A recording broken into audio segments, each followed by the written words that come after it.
আসসালামু আলাইকুম। এটা হচ্ছে আমার ছোট্ট কবিতরের প্রজেক্ট। আপনারা সবাই দোয়া করবেন আমি যাতে এই প্রজেক্টটারে আরও অনেক বড় করতে পারি। এখন খুব বেশি কবিতর নাই, এই 5-6 জোড়া হবে মাত্র আছে। কি বলে এই যে দেখেন, একটা যে বাচ্চা নিয়ে বসে আছে, ডিম ফুটাইছে। এই যে মাত্র এক জোড়া বাচ্চা উঠেছে, আর এখানে যে আরেক জোড়া আছে। মাশাআল্লাহ, কি সুন্দর সুন্দর দেখতে হয়েছে, দুইটাই সাদা। এখানে আবার কবিতরের সাথে এই যে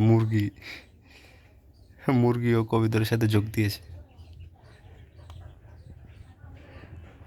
আপনারা সবাই দোয়া করেন যাতে আমি এই প্রজেক্টটারে আরও অনেক বড় করে আগিয়ে নিতে পারি।